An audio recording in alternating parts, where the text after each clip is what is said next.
Gusto mo ba ng recipe ng cookies na medyo mura lang naman yung ingredients pero ang syala-syala talaga ng lasa as in? Today, gagawa tayo ng peanut butter cookies. Crunchy yung labas nito pero soft and chewy yung loob. So, wag na nating patagalin yan at simulan na natin. Dito, meron akong 455 grams ng butter. High Cups Buttercream Prime yung ginagamit ko. Room temperature dapat para hindi na tayo mahirapang mag-mix. 300 grams ng peanut butter. Yung peanut butter ko dito na ginagamit ay parang yung sa mga Pinoy na peanut butter talaga, yung ma-oily.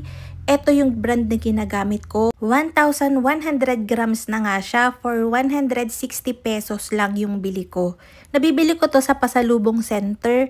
Sa tingin ko, common na tong brand na to, kalat to. So, sana hindi kayo mahirapang maghanap. Ma-oily siya pero hindi matamis yung pagka-peanut butter niya. So, perfect para dito sa ating cookies. 1,000 grams ng light brown sugar, 8 grams ng salt, 2 teaspoon o 10 grams ng vanilla emalco. After nating mailagay yan, ipapasok ko yan dito sa mixer and imi-mix ko siya for 2 to 3 minutes. Kung walang stand mixer, pwede to sa hand mixer lang. Okay lang yon. So, ang kailangan lang natin gawin dito ay makrim siya. So, ganyan. Ang target kasi natin dito is halos sana matunaw yung sugar para maging chewy talaga at maganda yung texture ng ating cookies. After 3 minutes, ilalagay ko na yung ating 6 na pirasong itlog. Tinitimbang ko ba din yung itlog ko? So, ang timbang nito nang wala ng shell is 320 to 350 grams ng itlog. So, kadalasan pumapatak yun ng 6 na pirasong large. Yung recipe natin is for 1 kilo ng flour na cookies. So, nilagay ko talaga dito lahat by grams, by weight, para kung sakaling i-divide nyo yung recipe, kahit kalahati or 1/4 para maunti nyo lang magawa, mas madali na. After 3 minutes again ng pagmimix, pagka nailagay na natin yung itlog, ilalagay ko na yung ating 180 grams ng powdered milk. Skim milk powder yung ginagamit ko dito, yung Milk Boy.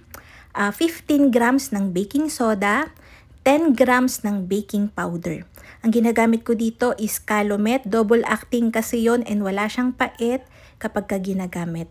So, Calumet lang talaga yung ginagamit ko sa mga cakes ko or kaya cookies. Kapag na-combine na yung mga yon, unti-unti na nating ilalagay yung ating 1 kilo, 1,000 grams ng cake flour. May magtatanong dyan, pwede po ba ang all-purpose flour? Pwede din naman, kaya lang pagka all-purpose flour kasi, pansin ko, mas mabilis siyang lumambot ng kaunti. And hindi siya ganun ka nag-i-spread. Mas gusto ko talaga yung cake flour kasi nagiging crunchy yung labas. So, after ma-combine yung flour, huwag nyong i-overmix after nyong mailagay yung flour. Pwede na nating ilagay yung 500 grams natin ng peanuts. Roasted na to, unsalted. Pwede din naman yung fried na peanuts. So, basta i-drain nyo lang yung oil. Ginayat ko yun ng maliliit, chinap ko siya ng maliliit, pero kung gusto nyo ng medyo malalaking size ng peanut, okay lang. Kung gusto nyo bawasan, siguro 200 grams lang or 300 grams, okay lang din. Gusto ko lang yung mouthfeel ng maraming peanuts dun sa cookies. After ko siyang ma-mix sa mixer, tinatransfer ko yan dito sa medyo malapad na bowl para mas mahalo ko siya, ma-fold ko siya. Since kadalasan naman syempre, 'di ba, yung mga mixer na malalaki yung bowl, hindi masyadong nai-scrape yung ilalim. So para siguradong halong-halo yung cookie dough natin, so fino-fold ko pa yan. Ito ay pwede nyong i-frozen. So i-rest nyo para mas ma-develop yung flavor or kaya pag i-stack nyo siya and every time na gusto nyong gumawa, pwede nyo na lang ito ng konti then bake. Pero ako kasi sa bakery, rekta kagad to eh. After ko siyang matimpla, rest ko lang siya ng kaunti para hindi siya masyadong malagkit, then binibilog ko na agad. Pero again, pwede nyo siyang i-frozen or i-chiller para, yun nga. So, pinoportion ko yan ng 50 grams each. Yung mga pan ko, mapapansin nyo, may silicone mat or perforated mat. Pwede naman ang glasin or parchment paper para hindi masyadong mag-spread yung ating cookies. Kapag kasi grease pan lang yung ginamit natin, sigurado i-spread yan ng malaki or kaya dudula siya, magdidikit-dikit. Ibibake ko to sa preheated oven na may 180 degrees Celsius for 10 minutes lang. Or kapag ka sa oven nyo, nakita nyo na medyo nagbabrown na yung ilalim niyan, ahunin nyo na para perfect yung pagkaka-bake ng cookies natin. Pero again, kung gusto nyo ng medyo malutong na cookies pa, pwede nyo pa namang pabrownin siya ng konti. Pero ako ganito lang talaga yung gusto kong pagbibake. Maputi pa yung ibabaw. Tapos nagkakaroon siya, alam niyo yung mga kulubot-kulubot sa cookies.